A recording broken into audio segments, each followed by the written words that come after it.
Support for Starting Small comes from Human Scale, the leading designer and manufacturer of high-performance ergonomic products that help create a healthier work life.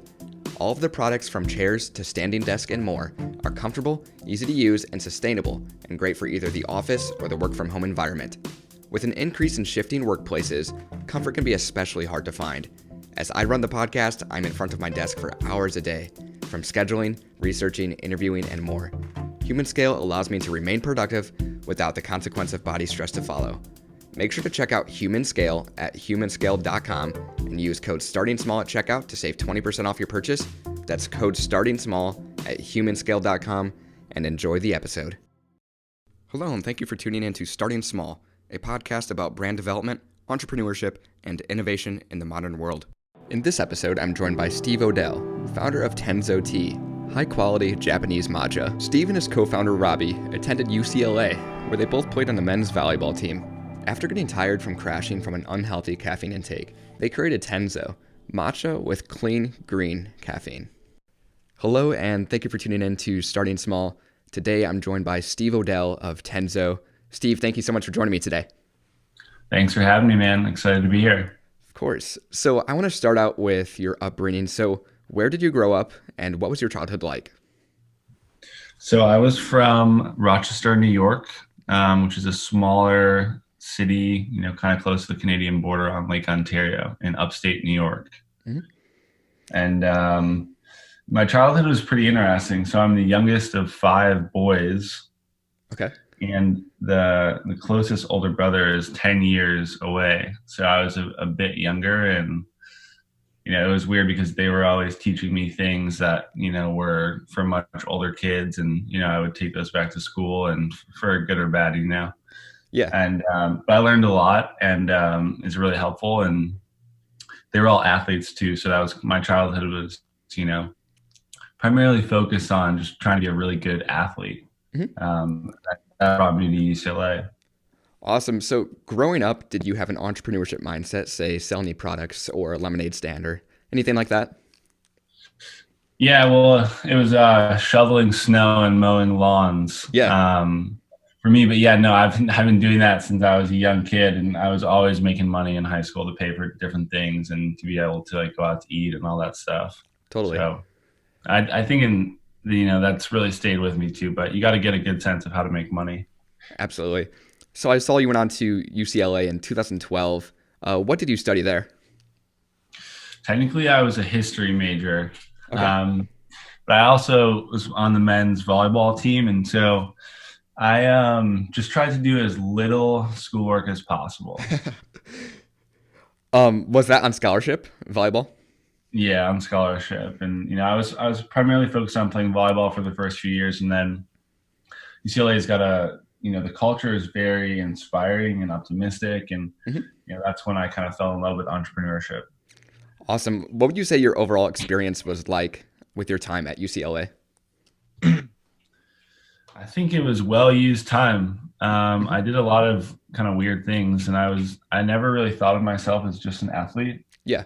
Especially at UCLA, I started to move away from that mindset. And so, I wrote for the school newspaper, I would hang out with the kids in Greek life and in student government. I pitched the president of the undergraduate president of the school, and, created a position so I could work and navigate between athletes and the normal student body.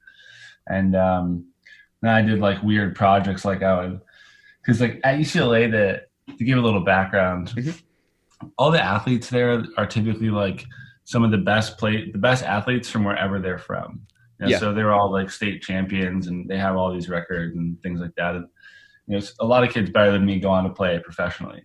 And so I thought when I was at school, if we are really good athletes, and who are the other kids at school, and are there some of the smartest engineers in the country here? Are there, are the kids that are in student government going to be senators or maybe the president one day?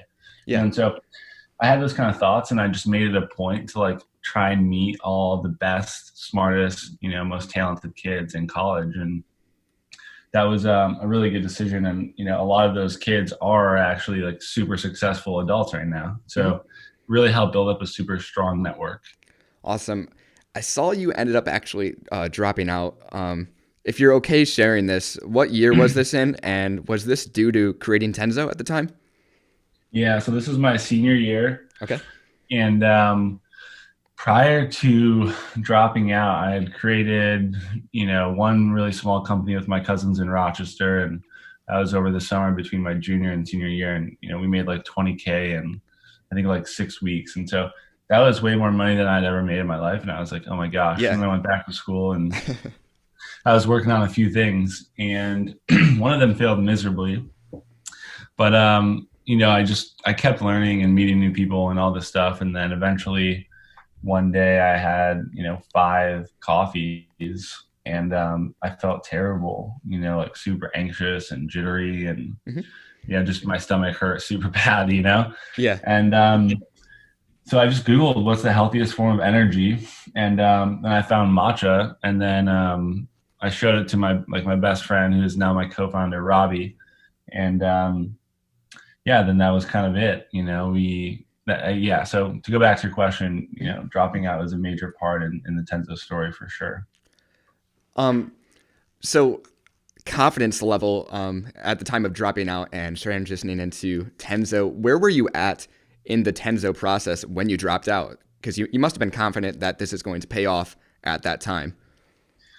Yeah, I was I was less confident in Tenzo, but Yeah. I was really confident in myself. And there's a really good expression for entrepreneurship, which is like you need to burn the bridges. Yeah. And so I wanted to do that, and I had a pretty good support network, and if something didn't happen, I could always go back to school or figure it out. But Mhm. I really just bet on myself that I'd be able to figure it out before I would be able to fail. And I also really believe in the quote that says the only way to fail is just to quit. And Yeah. that's especially true in entrepreneurship. I hope you guys are enjoying this episode so far around Steve's entrepreneurial journey. I'd like to pause and say thank you to this episode's mid-break sponsor, Momeni Rugs, affordable stylish rugs to reimagine any room in your home. My personal favorite is their Smith collection, hand-tuft of durable wool and soft synthetic blends in India, with design inspiration around a new take on Southeast patterns and palettes. This rug is bound to make for a talking point in any home. Make sure to check out Momeni Rugs for yourself at momeni.com and enjoy the rest of the episode. When you and your co-founder began to look up Matcha, what did kind of your first prototyping look like and testing of creating Tenzo? Oh man, super embarrassing stuff. So what we did to start was it was as simple as we typed in Google where to buy matcha in bulk, Mhm. and then made a spreadsheet. Emailed the first 100 results from like page 1 to 10, and 90% of them didn't get back to us. And so this one company that did, though, was called Lifetime Tea out of Arizona, Okay. and I still remember them very well. And what happened was, we go in this conversation, they send samples, we try them out, and they were good. And from there, and they could do everything, so they were buying the matcha. They were like a distributor, let's say. Okay. So they would buy the matcha from a company in Japan, and then they would put it in these little brown bags, like stand-up pouches. Mhm. And we made a sticker, and they'd slap them on there. And like Rob and I designed, mainly Rob actually at this point, designed the stickers, and it was pretty simple. And we bought 100 units. It was like only like $400 or $500 to get started. Wow. So eventually I saw that you guys went on to go to Japan and actually find the matcha that is sourced for Tenzo today. Was this through that previous company that you were kind of working with, or how did you discover this? Yeah. So great question. Well, we learned, like eventually what a distributor and private label company was. Yeah. And so that is, for everyone listening that's starting a food company, that's a fine way to start. But eventually you're going to need to get better margins, and you want to really differentiate through supply and make your product super unique. Mhm. So we went to Japan to find alternative suppliers. And we toured the country, met with a ton of different matcha companies, and coincidentally, it was the last day of like a 15-day trip we were in the Kyoto train station, and I Googled like tea shops nearby, and then we went to one. And long story short is, we met a supplier that no one else uses, and they had never made matcha before us. And so we started working with them. And, Wow. that relationship has been the key differentiator in all of Tenzo. And it's the reason why our matcha really sticks out and is noticeable and better than everyone else. So what were they before then, prior to that, if they weren't making matcha at this time? Um, They were a green tea maker. So they okay, made different types of traditionally like steeped green tea or things that you see in a bag. interesting. If you can explain kind of to the listeners, how is matcha made after the leaves are chosen then from where you source? Yeah. So matcha is literally a powdered form of green tea. And it's differentiated in a few different ways. So one is that it's shade grown for the last like roughly 20 days, depending on the weather that year and how the harvest is. So it's shade grown for the last 20 days before it's harvested, which makes the plant's immune system a lot stronger. There's a lot more nutrients than traditional green tea. Then it goes through and also one more important thing is that with high quality matcha like Tenzo, Hmm. only a certain leaf is picked. So they don't harvest the entire tea bush. They'll harvest just the top few leaves of it. And so those leaves are picked. Then it goes through like a very simple refining process. It's steamed and the stems and veins are cut out of the leaves. And then it's stone ground into a powder. And it's different than traditional green tea because you're not steeping it in a bag. Hmm. You're actually mixing the matcha with water or milk and then like consuming the full tea leaf, 100% of it in the drink. So that provides a lot more nutrients. And so matcha is super healthy. It's got the highest amount of antioxidants per gram with any edible food or beverage on the planet. And then it also has caffeine content that's more comparable to a cup of coffee rather than, like 10 milligrams that's typically in normal green tea. Got it. So you're building this relationship in Japan, and once you built that, how did you then arrange the partnership with the people who were sourcing the leaves at the time? And what did that look like coming back to the States and that partnership crossing over? Yeah, so that took a while, and I'm saying like these things like we've had a short conversation thus far, but it took months. Yeah. So what we did was we actually met him in Vegas at the World Tea Expo, not on the floor, and like we met at a table in like a different conference hall that was like no one knew about, and we agreed to make a secret partnership to take on the matcha market, Wow. and yeah, so that was a really crazy experience. We like had no money at this time, so we like drove to Vegas, met him for like 20 minutes, and just drove back. And yeah, then we went through the whole process of like, we made a bunch of different matcha blends with him and made packaging, and then we just started selling. It's that simple, I guess you could say. But we had to figure out how to import the product. Which as a food product is pretty difficult. Luckily, it's just green tea, so it's super healthy and good. Not too many questions there. Yeah. But there's a whole onslaught of paperwork and contracts, and you need to figure out customs work and all that stuff. So at the time of launch, then, being so kind of early out of college, did you acquire any funding for production? Well, in the beginning, it was just like, we buy 100 units from a guy in Arizona, we sell them, and we 5x our money, and then we buy 500 units, then 1,000. And that was pretty straightforward.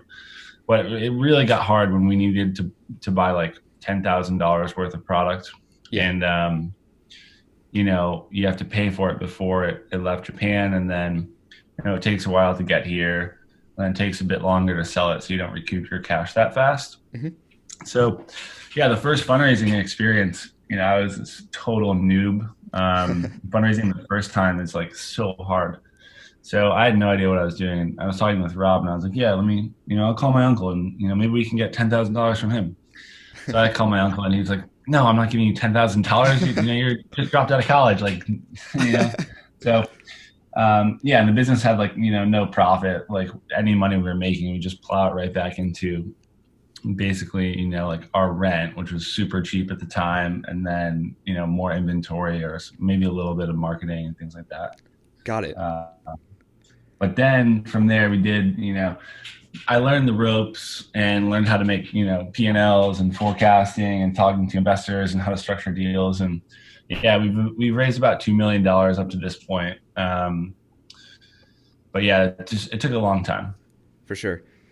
At launch, then, I'm not aware of how competitive this kind of category is, but what was Tenzo's stance to differentiate from your competitors at that time? Yeah, so it's a little bit, if you think about food and beverage companies like whiskey or, a category that has a lot of competition, a lot of it is the brand, and then a lot of it is like the uniqueness of the product. Mm-hmm. And so with matcha, it's pretty easy to tell the difference between high quality matcha and low quality matcha. And so our pitch was like, we have really, really high quality matcha, best in the world for the price. Um, yeah, and then over time, making the brand better and better and better. So nothing super complex. It's not like we're a tech software or anything like that. Yeah, That has like a very specific feature set or something like that. for sure. Got it. What were your main forms of marketing to attract new customers at the time then? So Matcha was existing at this time, a new brand comes in. How were you drawing in those new potential customers? Yeah. So in the early days, to give a little background too, like we were selling some D2C, and then we also started selling into cafes. Okay. And matcha wasn't in cafes at all, especially where we were in Long Beach and LA at this time. And yeah, so like we just would go out on the weekends, and we'd go to a cafe and we'd set up a table and we'd make matcha for everybody that came in. And if those people liked it, then they could go to the counter and we'd work out a deal with the owner where they would, make a matcha for them on the spot. And then if that first day would go well, the owner would buy the product and put it on the menu. So, we were hustling hard, man, like Yeah. all over Long Beach and SoCal, just demoing, sometimes for like 2 hours, 3 hours, at one place on a Saturday. And then we'd hit the afternoon wave at another coffee shop. We would do that every Saturday and Sunday for like 2 years. And what that did was it generated a lot of trial, it built consumer habits, and it helped us grow our D2C brand as well. And then on the direct-to-consumer side, it took us a while to like really nail this, but in the beginning we would do a little bit of Instagram, a little bit of Facebook, a little bit of SEO, and they all worked, moderately well. But once we really figured out how to dial in, a Facebook funnel, it's like Facebook and Instagram ads, Yeah. build landing pages, and then have the right like support systems around them. That's when the business like really blossomed. Got it. And after collecting this customer base, what would you say is Tenzo's main demographic then? Yeah, this is a good question for us. We don't really have, a very specific niche customer segment. That's been one of the more challenging parts about growing the business is actually that, we've had, hundreds of thousands of customers at this point, and people like it, guys and girls from teenage years all the way up to mid 60s. And even if you look at our web traffic and things like that, it's like a 51-49 split, male, female. There's wow. no major age cohort. I would say, we skew a little bit towards a millennial in terms of age, but gender, it's nothing specific. Even across the country, it's all the orders pretty much mapped directly to the population density of the order. So it's not like it's just California or just New York. It's it's everywhere. So I really believe matcha is more like coffee. Yeah. And over time, people are going to realize the benefits and how it makes them feel, and they're going to forego their morning coffee and replace it with matcha. What can a consumer expect then, benefit-wise, when consuming Tenzo? Yeah, good question. So drinking matcha is like a calm, focused energy. You feel like you're in control. And, it's kind of like you'd experience if you're like a monk. Um, and then on the health side, like I said, there's a ton of antioxidants. So it's very good for your immune system, and it supports just overall health. And the antioxidants really spiral into a whole bunch of like really healthy things. So like one really simple one is that when you drink a coffee, it like builds bacteria in your mouth. When you drink a matcha, there's the antioxidants will literally fight the bacteria in your mouth and help make your mouth really clean. So you don't get like a nasty matcha breath like you do with coffee. Interesting. So I heard you mention kind of international sales. Are you guys selling both domestically and abroad currently? No, we don't sell internationally yet. Oh, okay, got it. Yeah, just in the U.S. But kind of our three sales channels are to like cafes, so like your local cafe. Yeah. And then D2C on our website, and then we also make matcha products with other brands. So we do a lot of branded partnerships with very large companies, actually. Got it. So I like to conclude each episode with this. If you could share one piece of advice with an aspiring entrepreneur, what would that be? Maybe something you've learned or regret, just anything. Yeah, I like that. I mean, the quick one is like understand your cash flow model. So we've almost died several times by just not understanding our cash position as well enough as we should. But I think like a bigger theme would be like, be rigid in your goal, but fluid in your approach. So, I had all these visions for Tenzo when we first started, and, a lot of things have changed, but the end goal has never changed, and we're just on a path to getting there. So I like that little quote. Amazing. Well, Steve, thank you so much for joining me. And to the listeners out there, make sure to check out Tenzo at tenzotea.co. Thanks, Cameron. Appreciate it. Hey, thank you for listening to this episode of Starting Small. If you would, leave a review on whatever platform you're listening on. Also, follow Starting Small Pod on social platforms to keep up to date on future guests.